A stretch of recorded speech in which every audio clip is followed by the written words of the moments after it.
Hello students, today we are here with your worksheet number 33 that is being given to you on 18th of September. It is about metals and non-metals. First of all, please subscribe to my YouTube channel so that I could make more and more videos for you.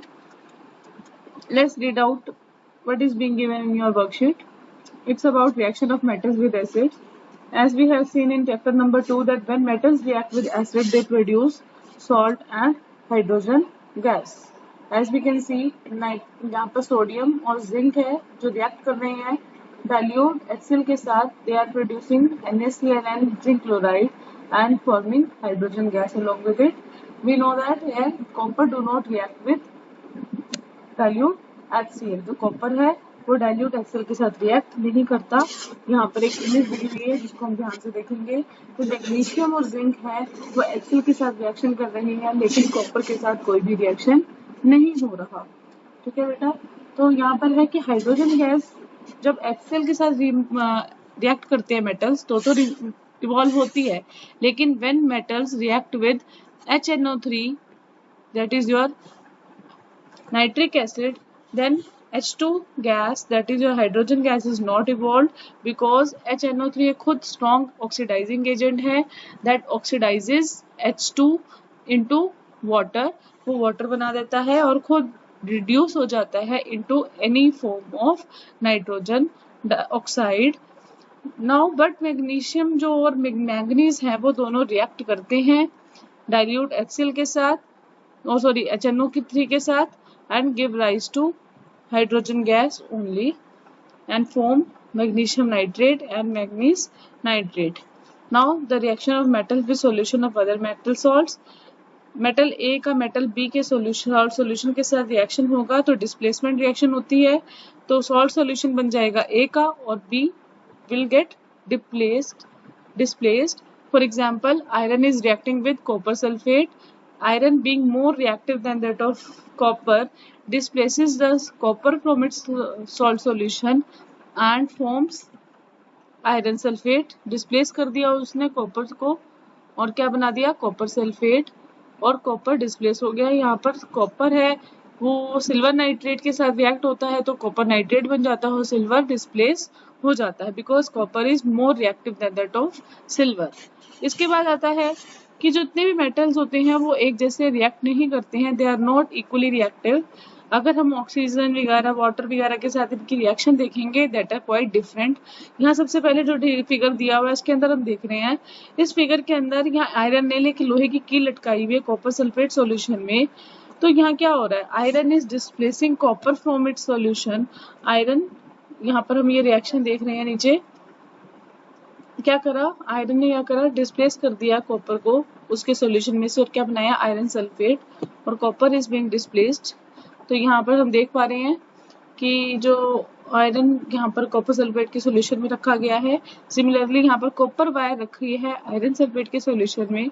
Iron sulphate का solution is green in colour, it is green and it becomes blue in colour after displacement.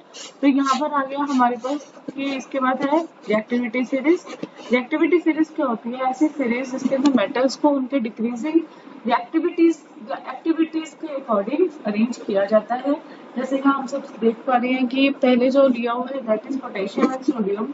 These are most reactive metals. That is why these are to be kept under kerosene oil because these are highly reactive in nature. Now on moving further, the reactivity is decreasing in calcium, magnesium, aluminium, zinc, iron, lead, hydrogen, copper, mercury, silver and gold. In the last we see silver, gold.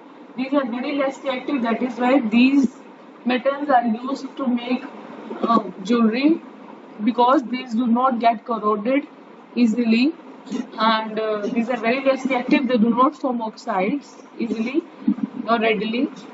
Now जितने भी यहाँ पर लिखा हुआ है कि gold और जो सिल्वर है यहाँ पर these are highly unreactive. They do not reactive under very normal conditions. This is the reason gold do not get corrode easily and do not form oxide. इसीलिए उसको ज्वेलरी बनाई जाती है. While metals जैसे कि जिंक, एल्यूमिनियम, मैग्नीशियम, कैल्शियम है they form oxides very readily.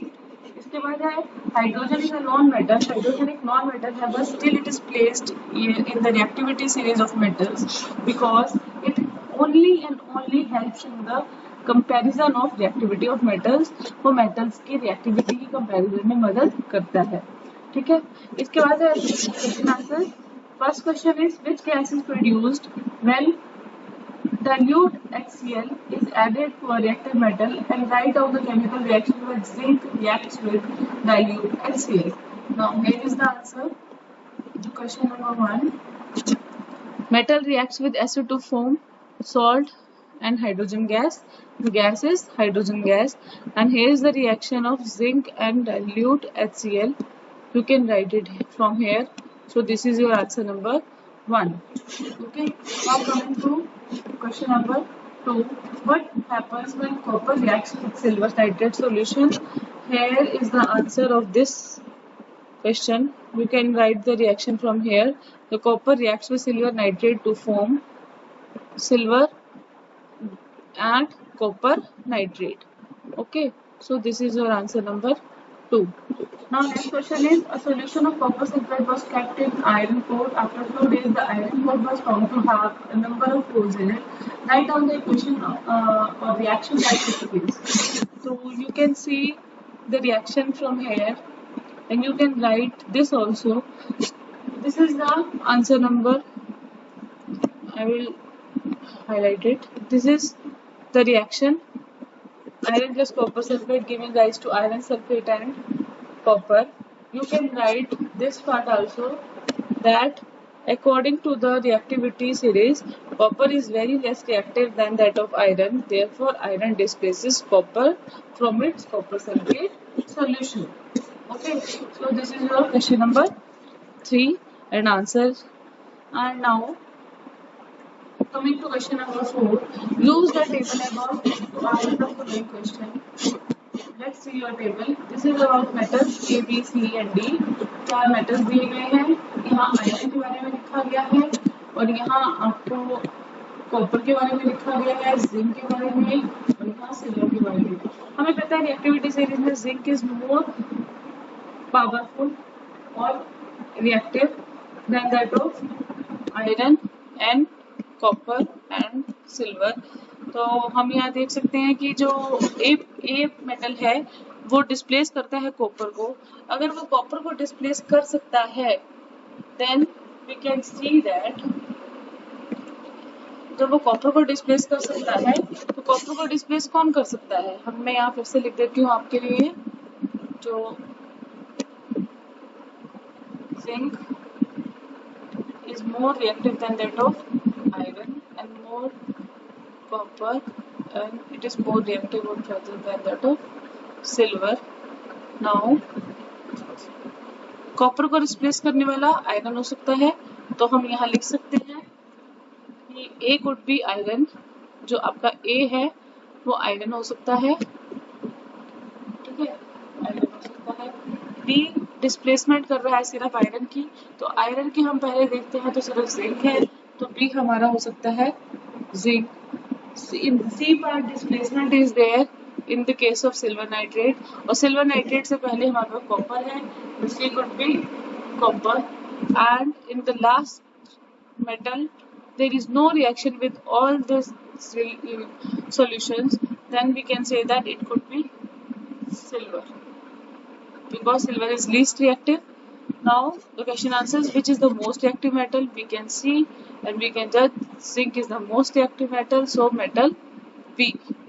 Okay, now what would you observe if B is added in the solution? If copper sulfate के solution में अगर B ऐड किया जाएगा, यहाँ पर आंसर्स दिए गए हैं. पहले का B मेटल है, सेकंड है if B is added to the copper sulfate solution then B will displace the copper from copper sulfate solution, and here is the reaction that zinc plus copper sulfate give rise to zinc sulfate plus copper. Now coming to our last question, that is arrange the metals A, B, C and D in the order of decreasing reactivity.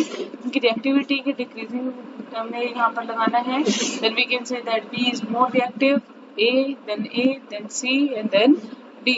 So this is the whole